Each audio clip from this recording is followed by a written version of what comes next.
Como zorras en los desiertos fueron tus profetas, oh Israel. ¿No habéis subido a la brecha? ¿Ni habéis edificado un muro alrededor de la casa de Israel para que resista firme en la batalla en el día de Jehová? Vieron vanidad y adivinación mentirosa, dicen, ha dicho Jehová, y Jehová no los envió. Con todo, esperan que Él confirme la palabra de ellos. Vamos a seguir leyendo porque es muy interesante el capítulo.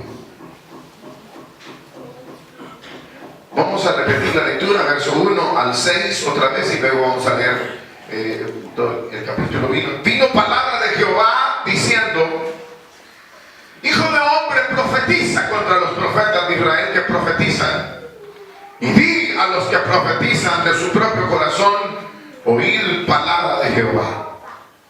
Así ha dicho Jehová el Señor: ay de los profetas insensatos que andan en pos de su propio espíritu y nada han visto. Como zorras en el desierto fueron tus profetas, oh Israel. No habéis subido a las brechas, ni habéis edificado un muro alrededor de la casa de Israel para que resista firme en la batalla en el día de Jehová. Vieron vanidad y adivinación mentirosa, dicen, ha dicho Jehová, y Jehová no los envió. Con todo esperan que Él confirme la palabra de ellos. ¿No habéis visto visión vana y no habéis dicho adivinación mentirosa? Pues ¿qué decir? Dijo Jehová, no habiendo yo hablado. Por tanto, así ha dicho Jehová el Señor: por cuanto vosotros habéis hablado vanidad y habéis visto mentira, por tanto aquí yo estoy contra vosotros, dice Jehová el Señor. Estará mi mano contra los profetas que ven vanidad y adivinan mentira. No estarán en la congregación de mi pueblo, ni serán inscritos en el libro de la casa de Israel, ni a la tierra de Israel volverán, y sabréis que yo soy Jehová el Señor. Sí, por cuanto engañaron a mi pueblo diciendo paz, no habiendo paz. Y uno edificaba la pared, y aquí que los otros la recubrían con lodo suelto. Vi a los recubridores con lodo suelto que caerá. Vendrá lluvia torrencial, y enviaré piedras de granizo que lo hagan caer, y viento impetuoso la romperá. Tempestuoso la romperá. Y he aquí, cuando la pared haya caído, no os dirán: ¿dónde está la embarradura con que la recubriste? Por tanto, así ha dicho Jehová el Señor: haré que la rompa el viento tempestuoso con mi ira, y lluvia torrencial vendrá con mi furor, y piedras de granizo con enojo para consumir. Así desbarataré la pared que vosotros recubriste con lodo suelto, y la echaré a tierra, y será descubierto su cimiento y caerá, y seréis consumidos en medio de ella, y sabréis que yo soy Jehová. Cumpliré así mi furor en la pared y en los que la recubrieron con lodo suelto. Y os diré: no existe la pared ni los que la recubrieron. Los profetas de Israel profetizan acerca de Jerusalén y ven para ella visión de paz, no habiendo paz, dice Jehová el Señor. Y tú, hijo de hombre, pon tu rostro contra los hijos de tu pueblo, las hijas de tu pueblo, que profetizan de su propio corazón y profetizan contra ellas. Y di: así ha dicho Jehová el Señor: ay de aquellas que cosen vendas mágicas para todas las manos y hacen velos mágicos para la cabeza de toda edad, para cazar las almas. Habéis de cazar las almas de mi pueblo para mantener así vuestra propia vida. Y habéis de profanarme entre mi pueblo por puñados de cebada y por pedazos de pan, matando a las personas que no deben morir y dando vida a las personas que no deben vivir, mintiendo a mi pueblo que escucha la mentira. Por tanto, así ha dicho Jehová el Señor: he aquí yo estoy contra vuestras vendas mágicas con que cazáis las almas al pueblo. Y yo las libraré de vuestras manos y soltaré para que vuelen como aves las almas que vosotros cazáis volando. Romperé asimismo vuestros velos mágicos y libraré a mi pueblo de vuestras manos, y no estarán más como presa en vuestra mano, y sabréis que yo soy Jehová. Por cuanto entristecisteis con mentira el corazón del justo, al cual yo no entristecí, y fortaleciste las manos del impío, para que no se apartase de su mal camino, infundiéndole ánimo. Por tanto, no veréis más visión vana, ni practicaréis más adivinación, y libraré mi pueblo de vuestra mano, y sabréis que yo soy Jehová. Es un capítulo muy fuerte, ¿verdad? Si es que lo entendieron, pues, ¿verdad? Es un capítulo bastante fuerte contra, bueno, así dice, en mi Biblia dice condenación de los falsos profetas. Le han dado ese título aquí en la condenación de los falsos profetas. Tanto, primero hablan los hombres, ¿no? Y luego también dice contra las hijas de tu pueblo, verso 17. O sea que habla contra profetas y mujeres, hombres y mujeres. Así que aquí nadie se salva, ¿no? O sea que encontramos nosotros en esta porción de la Biblia, pues algo que es evidente es la condenación de estos falsos, que dice que hay una parte aquí que dice, verso 15, dice: cumpliré mi furor en la pared y en los que la recubrieron con lodo suelto. Y luego dice, al final del verso 15, dice: y os diré, no existe la pared ni los que la recubrieron. Ahora aquí se habla del juicio, de la condenación, como digo, de los falsos profetas en general. Pero hay bueno, dentro de todo esto hay una porción, una frase, un detalle que me llama la atención, que es el detalle que es importante para nosotros. Es el verso número 5. Dice: no habéis subido a las brechas,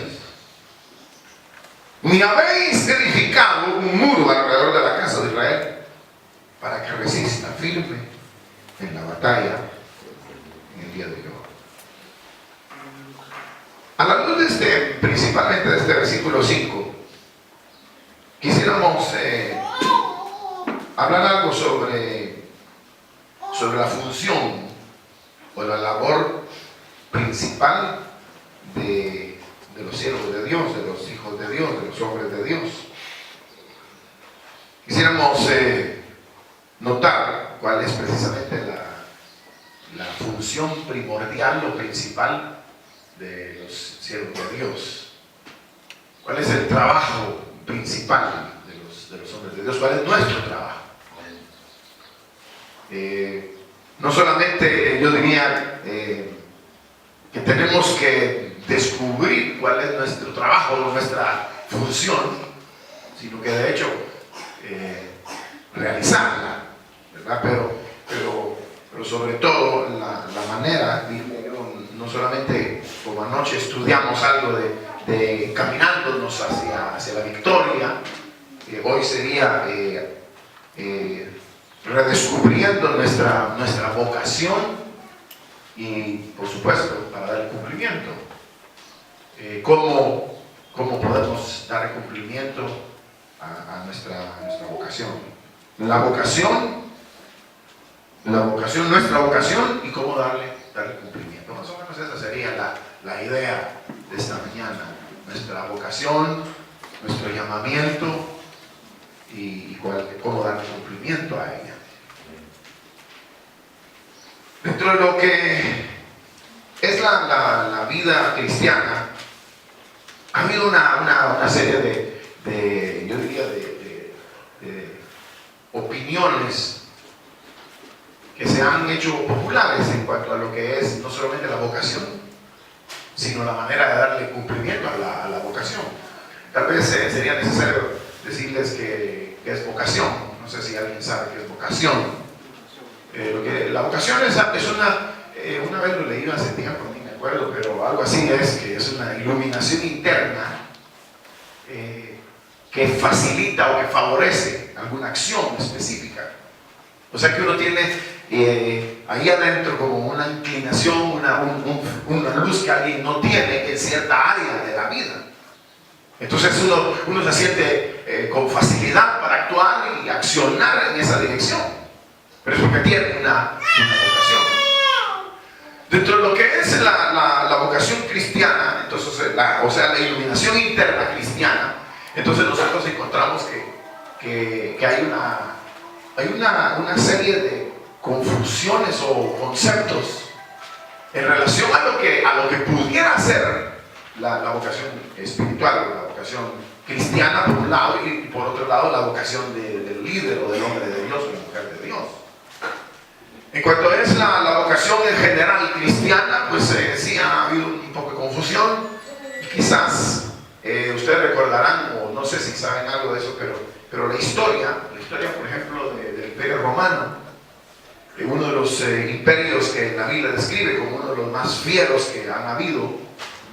Sin embargo, habla la historia que este imperio se cristianizó.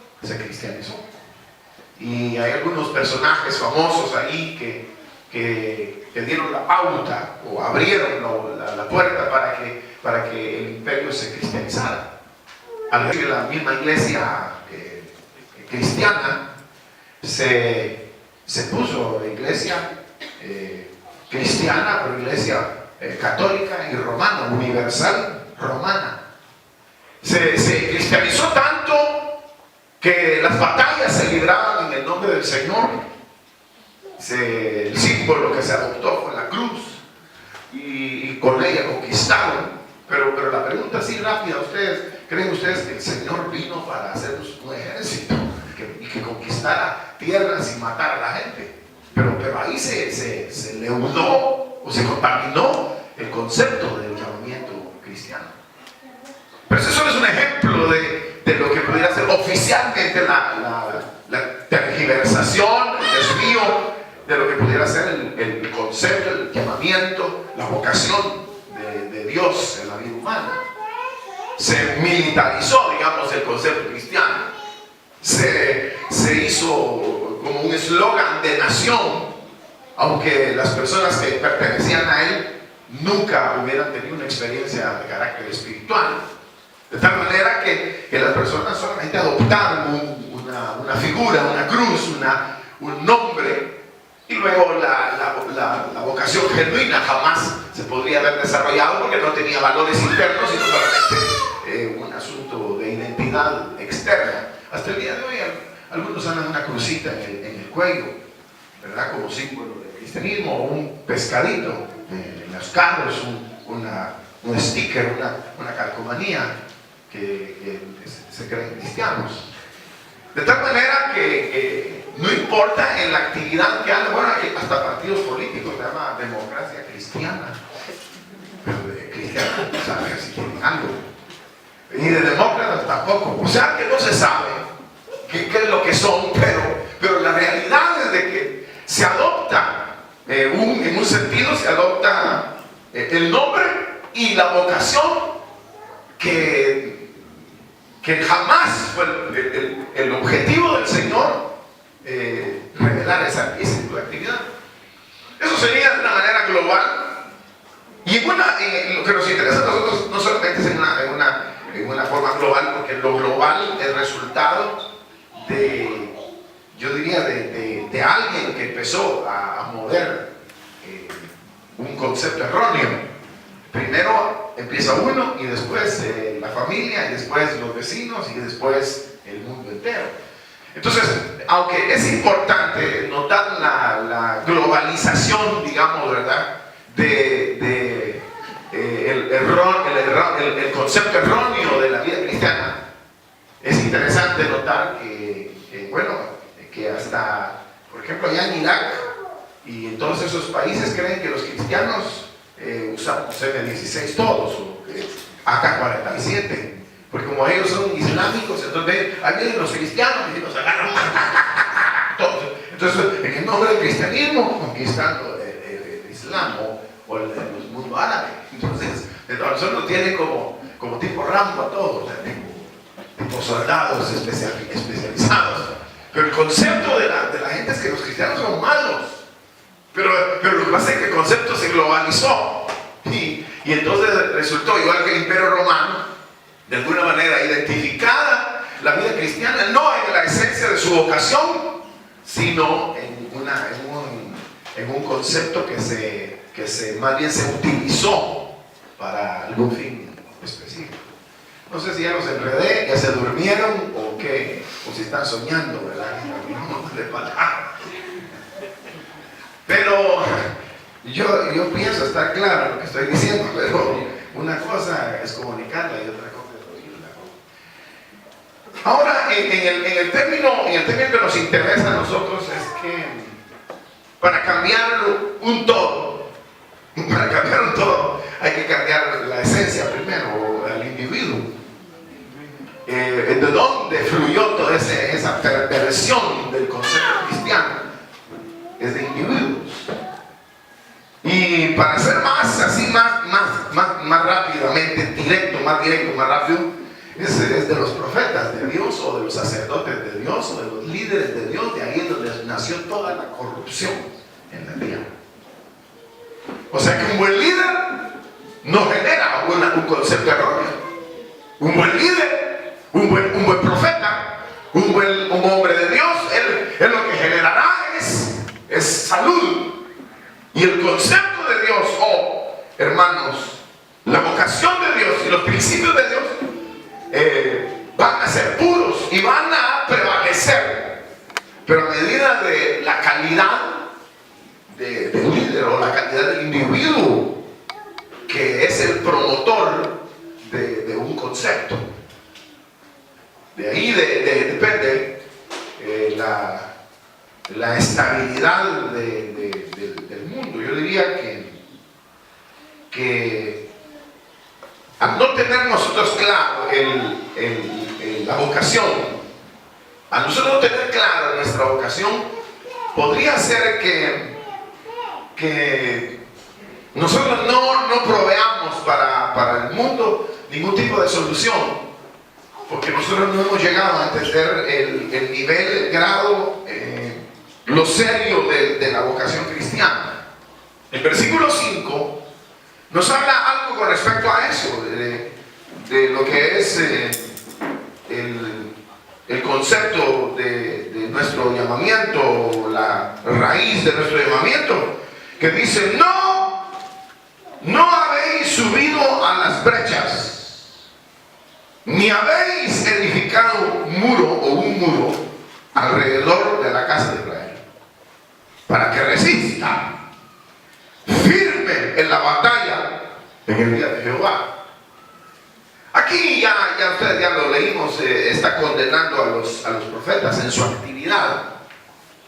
Y si los profetas en su actividad esencial no cumplían con su vocación, ¿la vocación de qué? ¿La vocación de qué? Dice, de edificar un muro alrededor de la casa de Israel. Y luego para proveerles firmeza. Si la vocación del liderazgo no fue comprendida, que ellos tenían que ser como escudo, como muro alrededor del pueblo de Dios, entonces ellos empezaron a equivocar la verdad que los había hecho salvos o llamados, y empezaron ellos como dice, a vender. Aquí dice, ¿cómo es que dice? Cosen vendas mágicas para todas las manos. Verso 18 dice: cosen vendas mágicas. Es como que el evangelio ahora es un fetichismo, amuletos. Empiezan a degenerar el concepto. O sea que las mujeres empezaron a hacer vendas mágicas. ¿Y cómo es que dice aquí? Dice, no dice solo vendas mágicas, sino dice y hace velos mágicos para la cabeza. Esto de edad, o sea que póngase el velo y usted es santa. Póngase el velo y usted recibe un toque de Dios que la hace. Dijimos, una mujer extraordinaria. Se puede poner 1000 velos y no cambia. Se puede poner todo el hombre. Bueno, el hombre, vamos a decir que, ¿cómo es que dice el 18? Dice, mira, de aquellas que cosen vendas mágicas. No voy a decir que son las corbatas, pues. Las vendas mágicas. Porque bueno, pues la corbata ya es hombre de Dios, no parece. Bien, ustedes parecen que son siervos de Dios. Pero uno no sabe, ¿no? Uno no sabe si en realidad son diablos, pues, encubierto. Pero lo curioso es, ¿cómo puede uno equivocar la esencia por una venda mágica o por un velo mágico? Y eso era lo que hacían las profetas. De tal manera que también, no solo ellos, sino que también en el caso, para no decir solo a las hermanas, sino a los hombres también, dice acá en el versículo, aquí lo da una forma figurada, pero dice en el verso 10, dice, engañaron a mi pueblo diciendo paz. Y no habiendo paz. Y luego dice, y uno edificaba la pared. ¿Y cuál pared? ¿Cuál pared? ¿Cuál pared? La del verso 5. El muro que iba a poner alrededor del pueblo como una protección. Dice, entonces edificaban la pared, pero era una pared falsa. Y luego los demás, ¿qué hacían? La recubrían.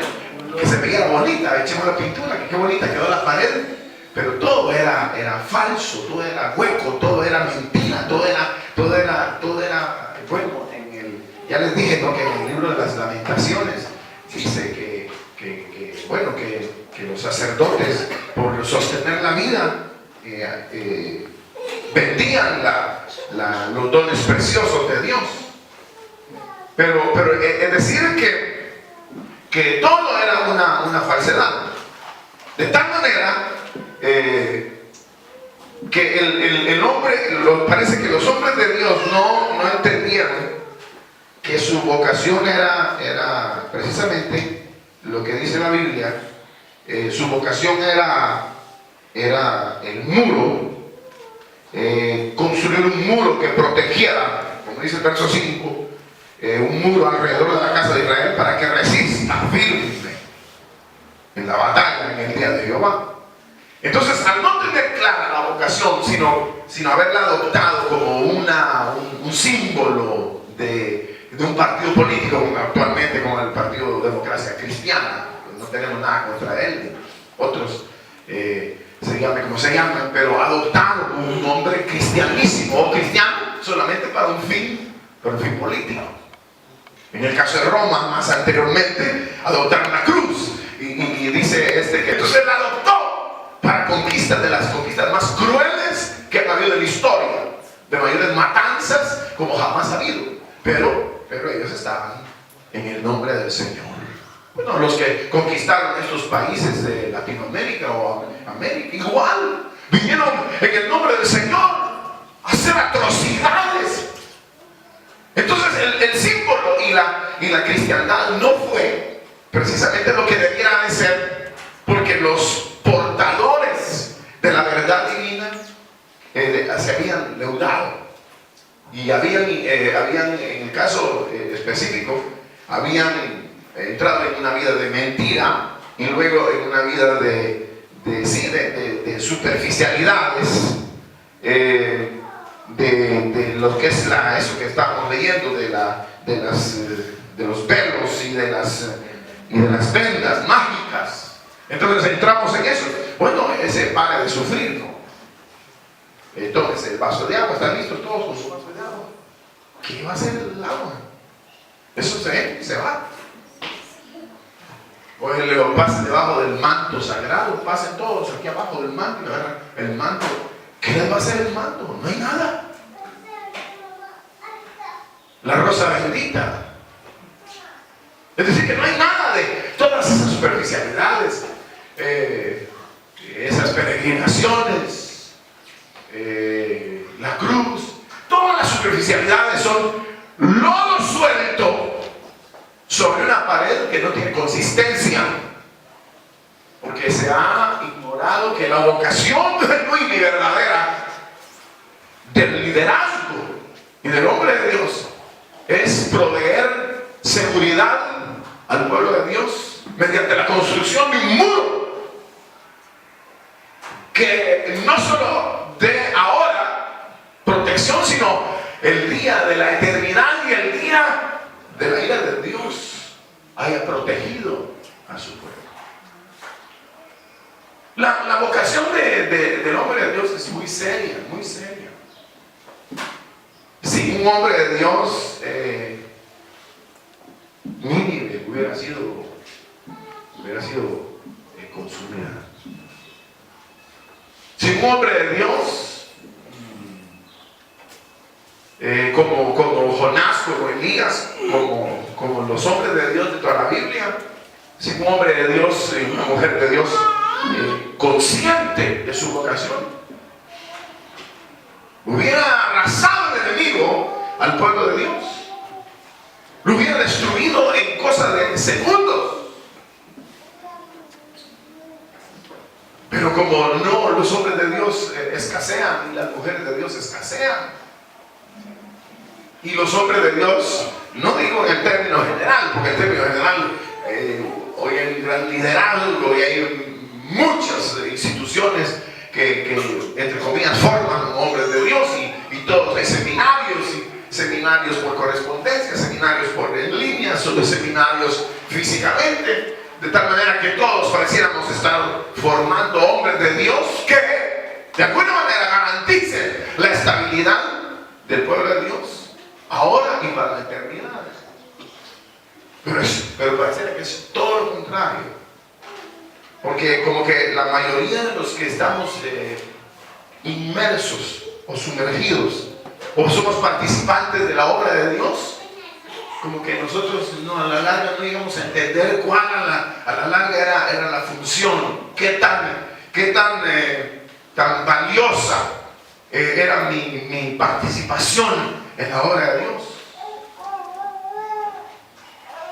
Entonces, para poder desenvolverse dentro del marco de la vida ministerial, honrar la vocación que hemos recibido, entonces se necesitará conocer cuál es nuestra vocación. En este sentido, ya para comenzar, después de esta introducción ahí, algo lenta, Dios ha querido, quiso siempre a todo el que llamó en el antiguo tiempo, hacerle saber cuál era su vocación. Porque si no, ¿cómo lo iba a hacer? Ve hoy. ¿A dónde? Haz la obra. ¿De qué? Yo te he llamado. Levántate y anda. ¿A dónde? Es decir, que uno no puede ir así a ciegas. Por eso es que aún, lamentablemente, oír predicadores hasta el día de hoy, a veces uno ya no haya ni qué oír, porque pone uno, Dios me dijiste que estará diciendo, pone otro, y este que estará diciendo, pone otro, cambiando la escritura, pone otro, apelando a la vida material, pone otro, apelando a la vida social o política, instando o incitando a los creyentes a ser partícipes de otra cosa que no es la misión netamente de Dios. Entonces el primer paso en todo este asunto que ustedes se metieron, porque ustedes aquí no están a la fuerza, es entender para qué diablos lo llamó el Señor. Pues sí, porque uno ni sabe, mi hermano, ¿y dónde me paro, hermano? dice, ahorita hable, ahorita cállese. No es tan automático. Es un asunto que, bueno, Jeremías lo dijo de una manera. ¿Saben cómo lo dijo Jeremías? Dijo, era un fuego en mis huesos. La vocación que recibió decía, era un fuego en mis huesos. Que él no podía callar, porque sentía un fuego en sus huesos. O como los apóstoles, cuando en el libro de los Hechos, en el capítulo 4, los amenazaron y les dijeron, ya no hablen más en ese nombre. Y ellos dijeron, no podemos dejar de decir lo que hemos visto y lo que hemos oído. Ya no hablen más.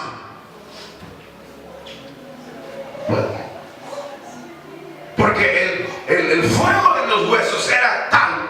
O sea, eso del fuego de los huesos, ¿qué quiere decir? ¿Qué quiere decir? Vamos a ver quién quiere. Usted, hermanito, ¿qué cree usted que quiere decir eso que Jeremías dijo? Que en él había un fuego en sus huesos, que no podía dejarlo. ¿Qué cree usted que significa eso? Sí, en la presencia del Señor, sí, está bien, pero está mal. Está mal, está bien, más o menos. ¿Qué quiere decir usted, María? Sí, es el Espíritu también, eso es verdad, pero está bien, pero está mal. Su vocación, exacto, tenía tal llamamiento, tal convicción de su vocación que ardía dentro de él. Él no era ocasional. El domingo voy a la iglesia. El lunes, martes, miércoles, jueves, viernes, sábado, viendo la selección vulgar, ir a rentar videos, ir a ver películas, ir a tontear toda la semana, y el domingo otra vez aquí vengo a ver cómo está la pared, si ya se cayó o qué diablos ha pasado. No puede ser. O sea, que para el hombre de Dios o la mujer de Dios que es con una vocación definida, él se muere si no está dentro de su labor, dentro de su vocación. Él no puede morir. Cuando Elías estaba en el cumplimiento de su labor y lo amenazaron a muerte, la Jezabel lo mandó a decir, mañana estarás muerto. Entonces el profeta se sintió un poco así, más o menos, asustado. ¿Ustedes los han amenazado alguna vez? Mañana lo voy a matar, hay que haber una carta firmada.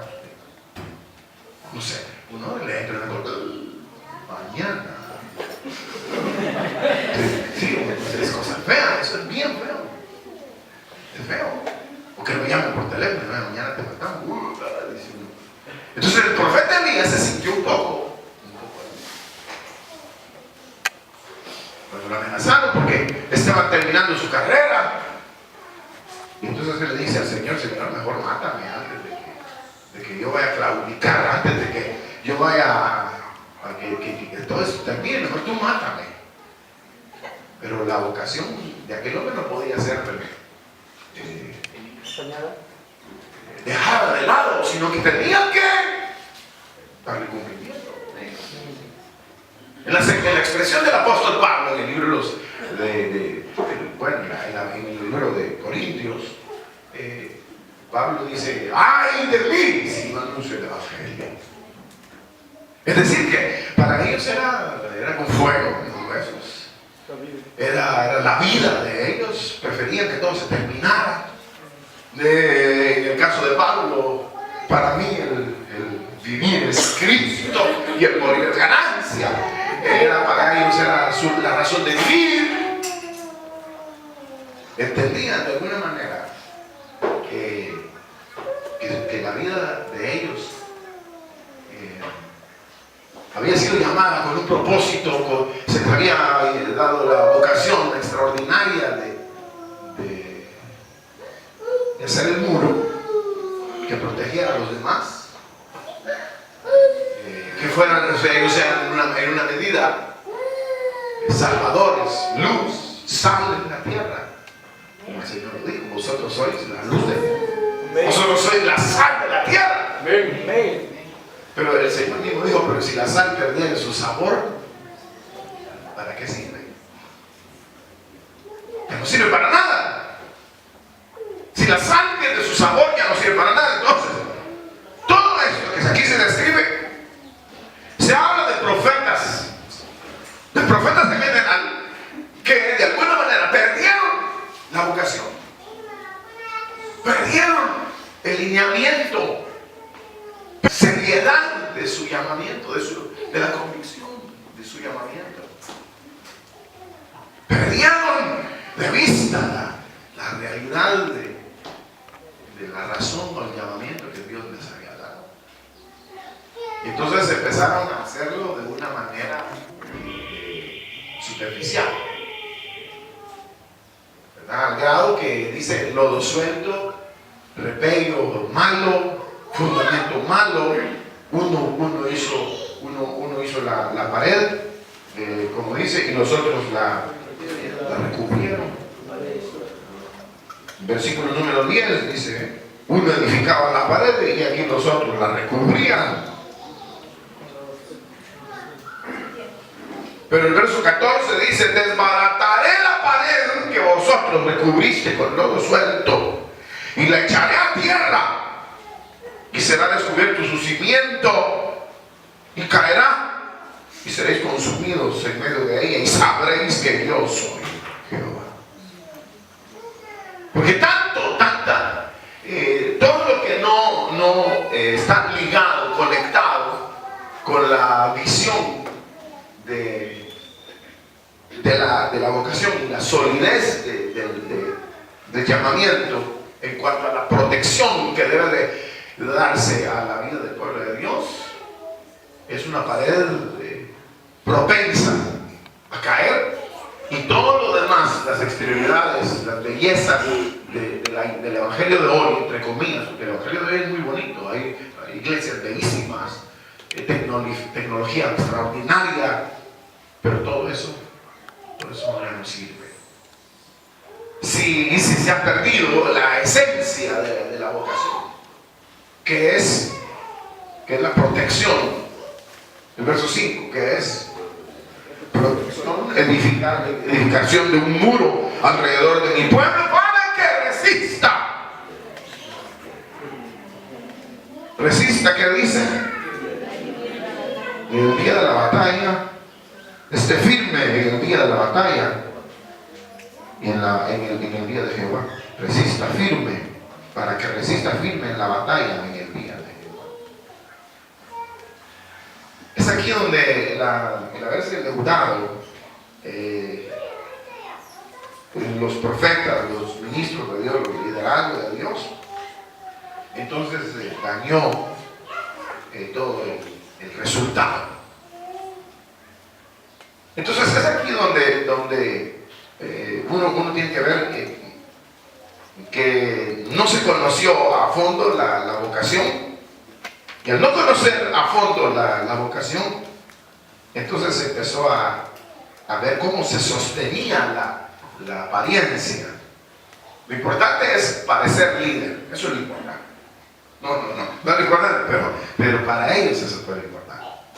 Lo importante no era si ellos estaban proveyendo de seguridad al pueblo de Dios, sí, eso no importaba. Lo importante era parecer como qué. Eso es lo importante para ellos.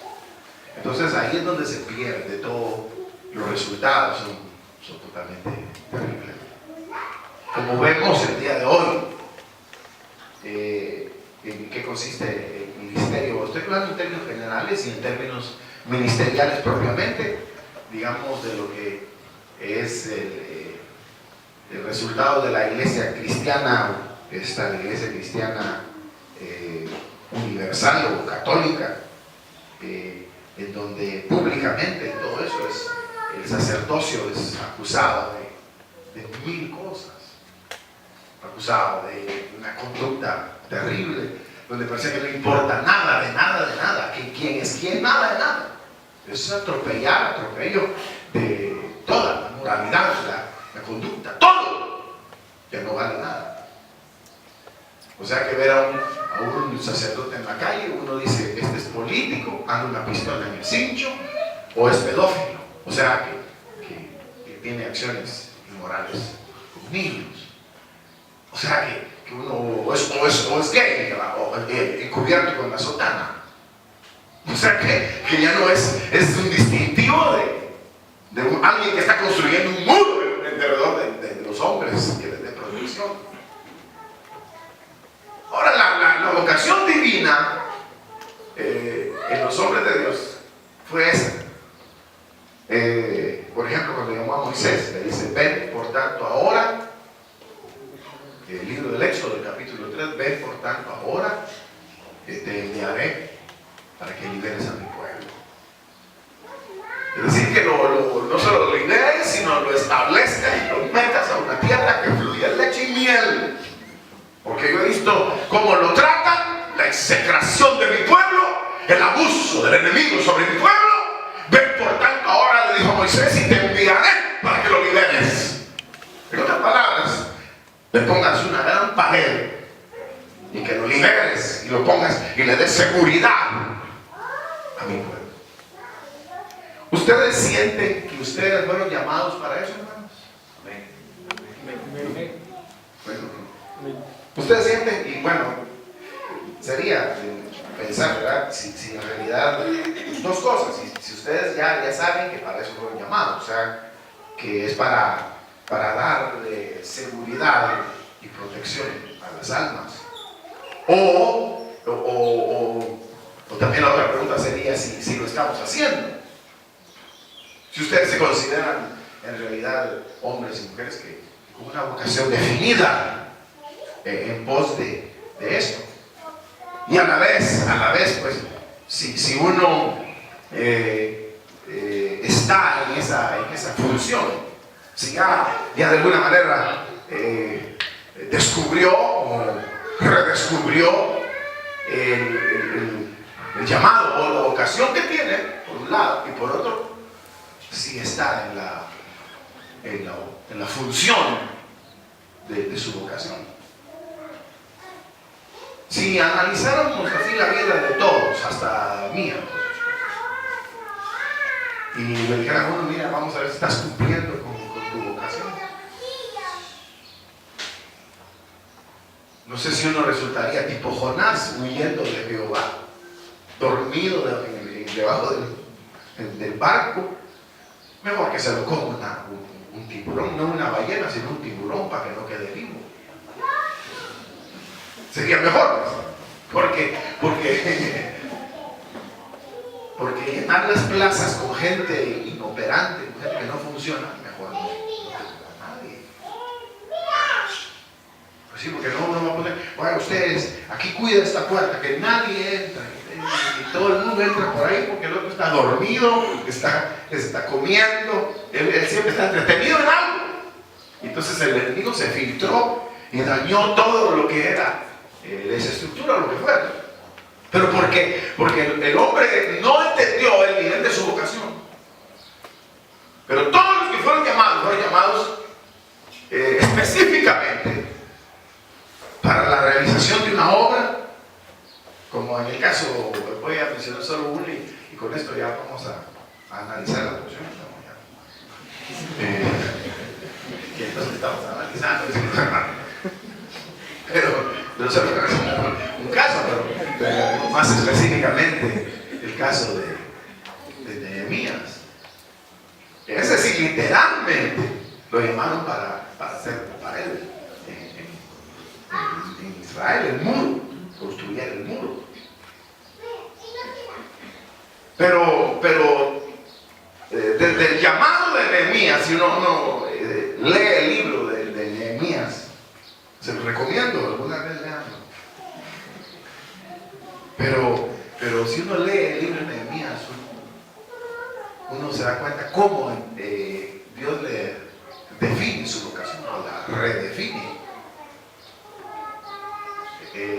¿Cómo puede ser una pregunta para ver si saben algo de Nehemías? ¿Está bien? ¿Están listas, hermanas y hermanos? ¿Están listos? Ustedes ya saben de memoria la Biblia, ¿no? Son líderes de saber. Pero no voy a pintar nada, relájense. Solo dije que iba a preguntar y las máquinas se van a bajar así los ojos. Viendo para el infinito, para allá. Porque no me va a preguntar a mí. Pero fíjense que el Señor, para definir la postura de Nehemías, y el momento, Nehemías estaba un poco perdido, ¿verdad? En su vocación. Él estaba como realizado. Todos los demás estaban muy mal.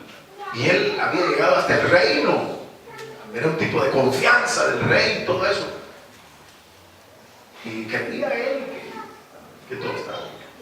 Y que de alguna manera él pues con sentirse bien, tener un buen empleo, pues de alguna manera bendecía a su familia o a los suyos, de alguna manera. Pero Dios no lo había llamado para que fuera, que él, voy a decirlo figuradamente, llevara una piedra y que esa piedra fuera protección para su pueblo. No, Dios quería que él hiciera un muro. Entonces a veces uno está haciendo una labor que es una labor tal vez no tan separada del concepto o de la vocación genuina, pero no está haciendo lo que debiera de ser. Y muchos hacemos más o menos el trabajo que nos ha sido encomendado. Pero entonces si lo hacemos más o menos, quiere decir que hay fallas y hay áreas en las cuales debíamos de aplicarlo mejor. Pero uno se conforma a veces con un cierto nivel. Bueno, Nehemías viene y está feliz en un estado hasta que viene uno de allá, de donde no había muros, o sea, de Jerusalén, y le cuenta: los muros están caídos, las puertas están quemadas al fuego, y el pueblo está en gran mal, y estamos viviendo una vergüenza. Ahora, cuando uno piensa eso y piensa en el mundo actual, en el mundo literalmente en el mundo, o en el mundo evangélico, o en el mundo religioso, estamos igual. El mundo es una vergüenza. El evangelio es una vergüenza. Porque usted tiene la culpa. Usted tiene la culpa. Usted. Cada uno de nosotros. Porque no nos hemos levantado a la realización de la obra. Nosotros somos así temporales. Como dije, el domingo trabajamos bien, el sábado trabajamos bien. Pero lo que nosotros hacemos el sábado bien, el diablo lo deshace en la noche del sábado. Pusimos 3 piedras y el lunes no hay ni una puesta. Porque nosotros pusimos el sábado una piedra. O sea, edificamos el muro que nos llamó el Señor a hacer. Y como no tenemos constancia,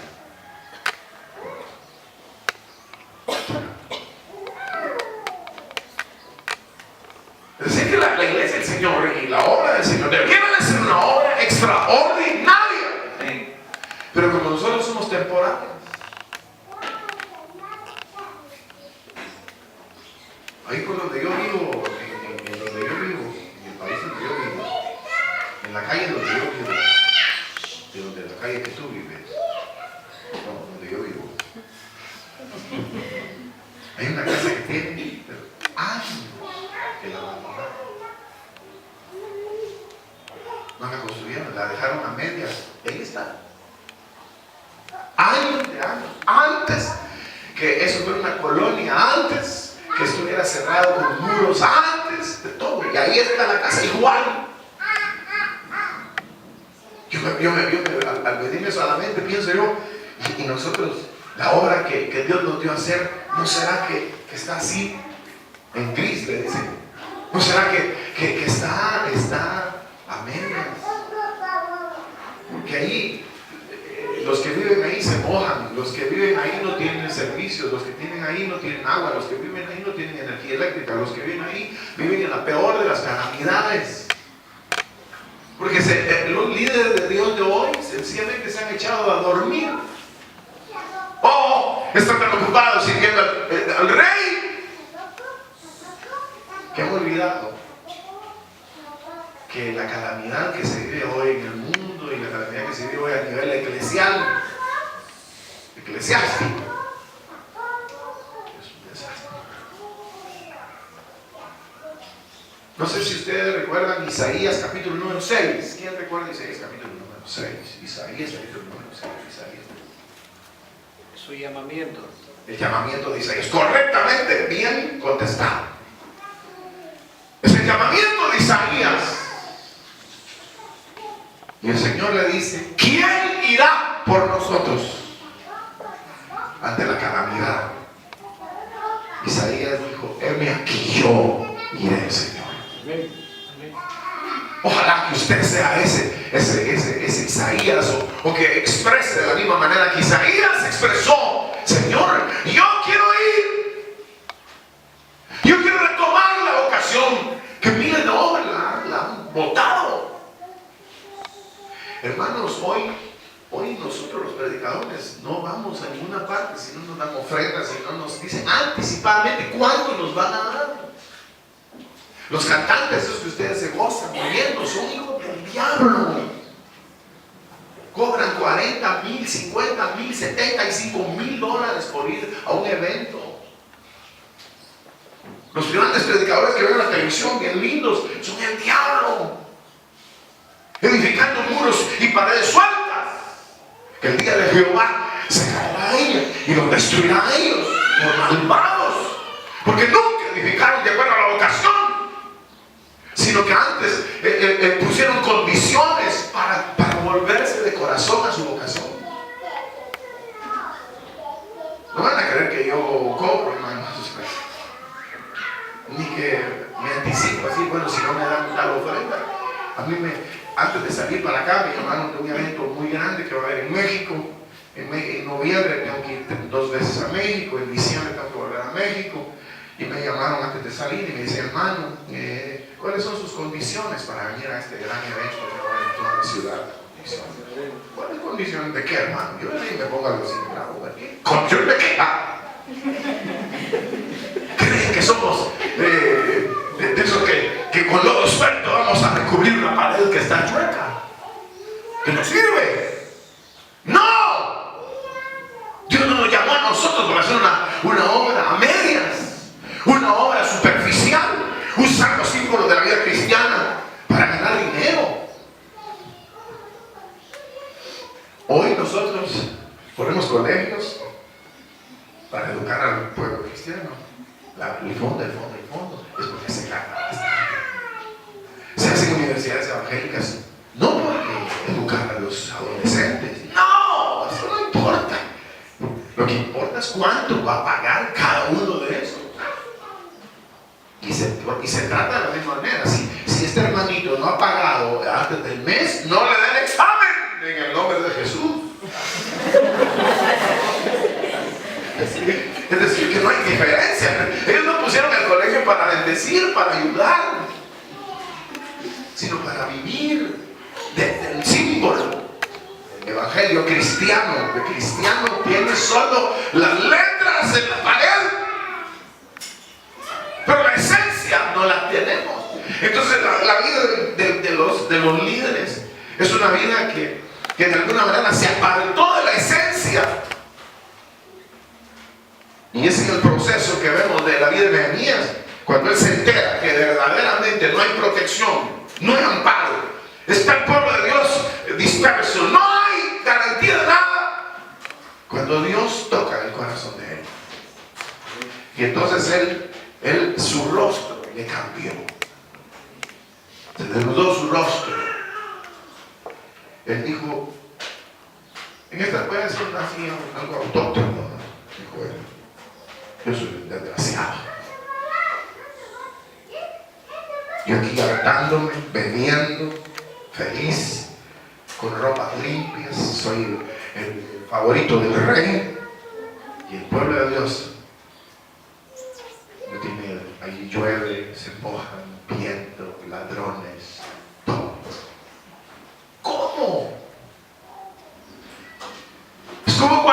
cuando llegó Urias, uno de los hombres de Dios extraordinarios, dice la Biblia que vino a David, lo mandó a llamar, porque David andaba algo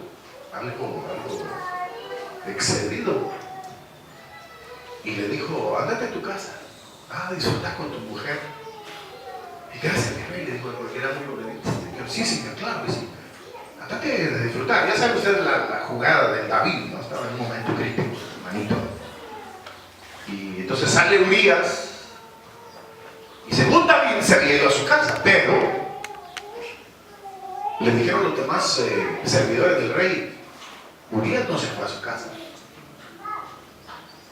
Urias se quedó aquí, en las gradas, durmiendo. No puede ser. David, que debía haber construido un muro y estar construyendo un muro, él estaba portando el muro. Y le dijo a David, entonces David lo mandó a llamar a Urias, Eteo, y le dijo, ¿por qué no te fuiste a tu casa? ¿Qué te pasó? Y las palabras de Urias son extraordinarias.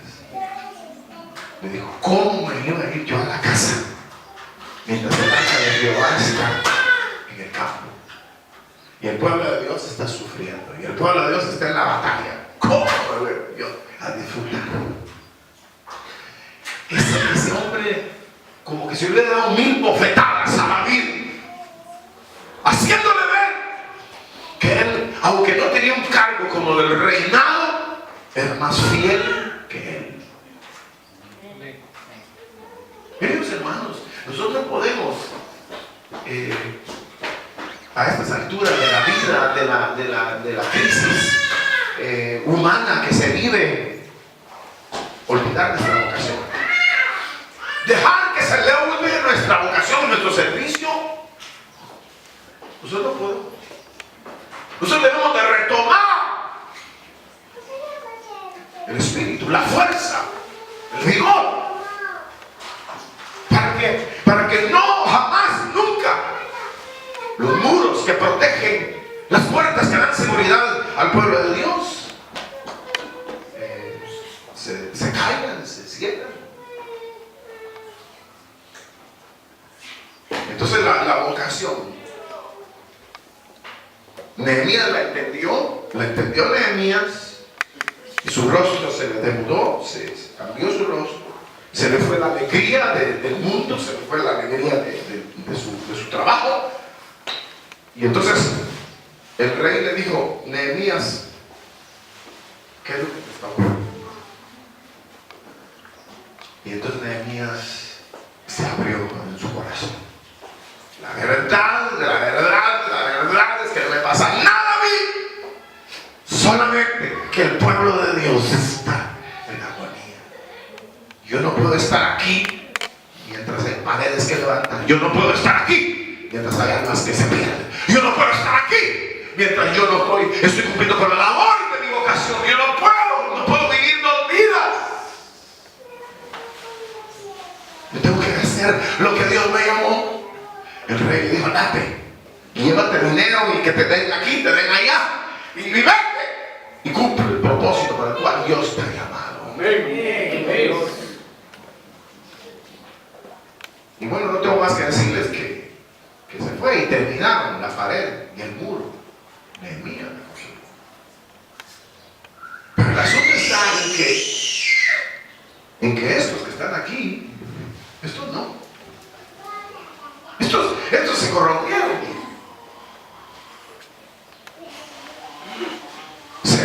Y se perdió. Porque ignoraban su vocación en un sentido, la desconocían, la trascendencia de su vocación, lo extraordinario de la vocación, lo ignoraron. Y por supuesto, no llegaron a ver ese cumplimiento, porque en la ignorancia de la vocación, entonces hay debilidad. Y al haber ignorancia de la vocación, entonces uno entra en una debilidad. Y cuando uno se debilita, entonces uno ya no sirve para nada. Y eso es lo terrible del día de hoy. ¿En dónde están las mujeres de Dios hoy? ¿Dónde están los hombres de Dios hoy? ¿Dónde están? ¿Dónde están? ¿Dónde están los hombres de Dios hoy, las mujeres de Dios que con el celo de Dios y con la inspiración de Dios, como Nehemías, se vuelvan a la razón de su vocación. Como digo, yo no sé cuán inflamado está el fuego, cuán encendido está el fuego en su corazón para servir a Dios. Y si usted ha entendido el valor de su vocación, que lo que nosotros hablemos, lo que nosotros actuemos, puede ser de gran influencia sobre el mundo en el que vivimos. Podemos cambiar una nación. Podemos llegar a ser realmente de impacto. Podemos construir ese muro, pero si no estamos claros de nuestra vocación, o habiendo estado claros en algún momento, hemos descendido en nuestro fuego, en nuestro ser, en nuestro ánimo. Entonces, ahora que sería cómo vamos a restaurar esa vida, cómo la vamos a hacer volver. ¿Cómo vamos a hacer? Solo voy a terminar con esto, hermanos. Es el último punto que vamos a tocar de cómo renovar la fuerza, cómo volver al nivel de funcionabilidad. O sea, como que la maquinaria, en términos generales, si usted quiere, se endeudó, los principios en los hombres de Dios y en las mujeres de Dios se endeudó. Entonces, ahora, ¿qué hacer? No vamos a permitir llegar a este nivel donde Dios bote la pared y a los que lo cubren también. Es decir, que no vamos a permitir que Dios mate la iglesia, la extermine. Y que nosotros como miembros de la iglesia o líderes de la iglesia también nos pasen llevando las mismas tormentas. No. Entonces lo que hay que hacer es renovarse. Entonces la renovación es la clave. O el mantener el nivel óptimo, el nivel, yo diría, nivel mínimo requerido para la realización de la obra de Dios. Ese sería lo óptimo, mantener el nivel mínimo requerido para la realización de la obra. No digo super nivel, pero sí el nivel mínimo requerido para ejercer la función divina. ¿Qué vamos a hacer? ¿Qué es lo que vamos a hacer? Entonces aquí es donde, hermanos, ese nivel, y permítanme que les diga, pero ese nivel es el único que nos hace competitivos, en un sentido, para usar la palabra. Es el único nivel, el mantener ese nivel óptimo, mínimo requerido, el de entender nuestra vocación y mantenernos en el ejercicio de ella, es lo único que a nosotros nos va a permitir servir a Dios o dejar una huella, mantenerse ahí en ese nivel. Pero por lo visto, estos del capítulo 13 ya no lo tenían. Al grado que el Señor dice: les voy a botar la pared, y a ustedes también, todo se acaba. O sea que nunca lo recuperaron, sino que ellos se endeudaron en el concepto, en el llamamiento, en la vocación, hasta fingir, hasta llegar a ser destruidos. Pero en el caso nuestro, yo no tengo interés de seguir fingiendo, de fingir una apariencia. Yo no tengo interés de decirme creyente o decirme siervo de Dios o líder de Dios, y no entiendo exactamente mi vocación por un lado y por el otro no la ejerzo. Entonces aquí donde, ¿cómo? No vamos a lograr una recuperación. Pero como ustedes dijeron que ya entendieron la vocación de Dios, ¿no? La otra es que sí la están realizando. Si ustedes dicen que ya la entendieron y la están realizando en su nivel mínimo requerido, pues qué bueno. Pero entonces ya no tendríamos nada más que hablar. Pero si ustedes consideran que están por debajo del nivel mínimo requerido, entonces habría que pensar cómo recuperarla. Solo no hay otra verdad. Para mí no hay otra verdad. La única manera que nosotros podemos mantener el nivel de vocación es que nuestra comunión sea fuerte e íntima con Dios. Es la única manera.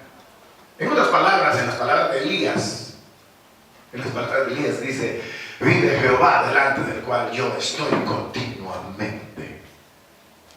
Elías era Elías y se mantuvo siendo Elías porque vivo delante del Señor continuamente.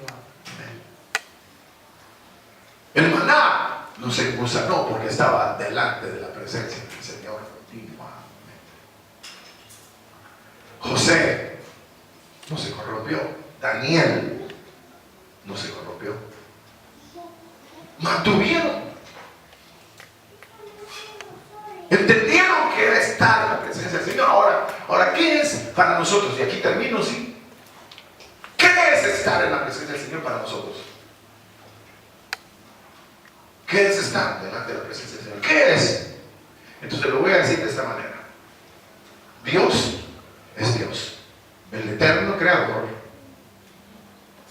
y Él decide acercarse a los hombres, y el Verbo se hizo carne y viene y está junto a nosotros.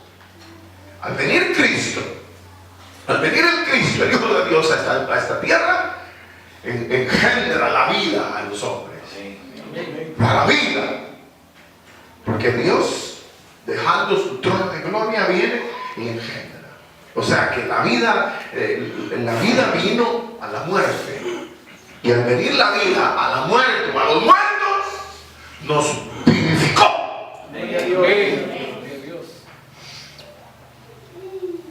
El acercamiento de Dios al hombre lo vivifica. Ahora, la Biblia dice que el Señor, después de haber padecido, se presentó a sus discípulos y luego, después de haber padecido, se va de la tierra. Pero antes de irse, les dice a los discípulos: yo me voy, pero vendrá el Consolador. Y Él estará con vosotros para siempre.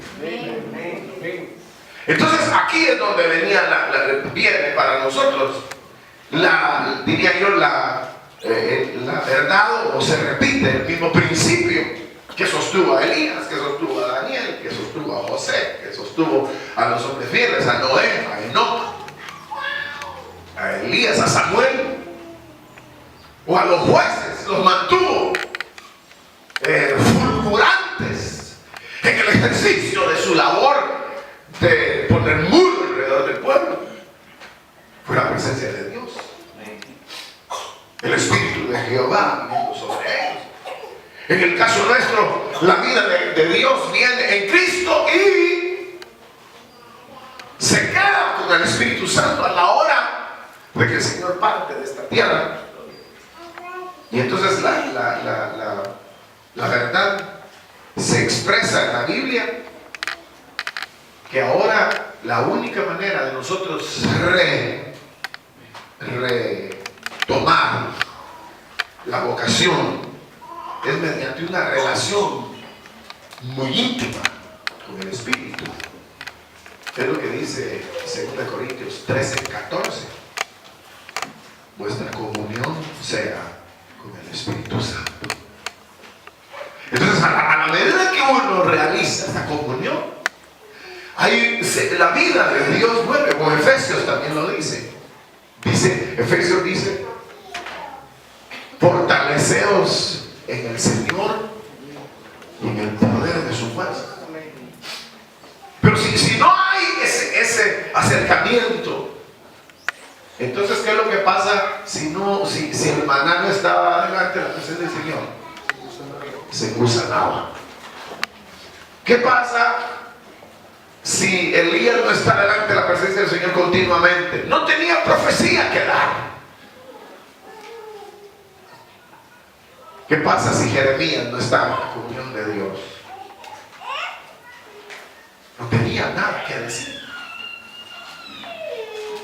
Entonces el nivel que debemos alcanzar para desarrollar la actividad propia de nuestro llamamiento es el nivel de relación íntima y de comunión con el Espíritu Santo, con Dios mismo, para nosotros poder ser renovados en el ejercicio de nuestra función. La función espiritual no se puede hacer en la carne. La función espiritual no se puede engendrar a alguien, el animar a otro en la vida del Espíritu. El crear una defensa, un muro alrededor de las personas, no se puede crear mediante la acción humana. Esto es una acción que se va a cumplir, se le va a dar cumplimiento mediante el nivel de relación que yo tengo. Porque si yo no soy vivificado por el Espíritu, entonces yo no tengo condiciones para hacer absolutamente nada. Mi vida va a decaer con el peligro de llegar a estos niveles del capítulo 13, en donde se amenaza que esa pared la voy a destruir. Y destruiré la pared y el lodo suelto y caerá sobre vosotros. Llegar a ese nivel de donde Dios del cielo va a destruir a sus mismos profetas y amenaza a sus mismos profetas es increíble. Es como que hoy los amenazara. Ustedes miren ustedes que se creen líderes, o ustedes asumen la responsabilidad genuina del liderazgo, o ustedes nunca van a llegar a ver un resultado glorioso. Queridos hermanos, es aquí donde definitivamente nosotros tenemos que preguntarnos qué nivel de relación hay entre Dios y yo. O sea, usted, qué nivel de relación hay entre Dios y usted, qué nivel hay. Porque si el nivel de relación es un nivel escaso, eventual, entonces definitivamente no habrá manera de que nosotros desarrollamos nuestra actividad en el grado que pueda honrar a Dios y dar protección al pueblo de Dios. ¿Qué nivel de comunión con el Espíritu Santo nosotros tenemos?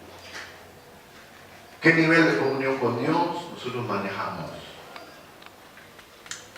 Eso es lo clave. Si entendimos cuál es nuestra vocación, en crear una pared, un muro, una defensa en torno a los hombres, entonces nosotros tenemos que estar en condiciones óptimas, y esas condiciones óptimas solamente las recibimos mediante una profunda relación con Dios. ¿Qué nivel de comunión sienten ustedes que tienen? Dios les habla. No vayan a ver. No se apresuren a abrir la boca. Dios les habla, Dios les consuela. Dios les visita cuando ustedes están dormidos. Dios les dirige. Al leer la Biblia ustedes sienten que salen las letras, que no ubican. O es aburrido leer la Biblia. ¿Qué nivel de relación con el Espíritu? Si el Espíritu les habla, nos habla. Parece que ahí es a donde debemos de ir para la realización de nuestra vocación, ir y saber qué tanta relación tenemos nosotros con el Señor. Amén. Espero que hayamos entendido algo. Vamos a orar. Cierre sus ojos, así como están. Nadie se mueva, solamente cierre sus ojos. Y recuerde que sin Jonás, Nínive se pierde. Recuerden que sin Elías, la idolatría en Israel hubiera sido profunda. Recuerden que sin José, Israel hubiera muerto en el desierto. Recuerden que sin Pablo, Atenas hubiera perecido. Y finalmente recuerden que si usted no cumple su función, su vecindario, su familia va a perecer. Recuérdense que tenemos una vocación. Y tal vez no la estamos cumpliendo como debiera. Entonces ha llegado el momento de una renovación de nuestra vida. Y decirle, Espíritu Santo, lléname porque yo no puedo ya más, si no me fortalece, no voy a poder. Es una tarea muy grande, es una tarea muy seria, pero ayuda.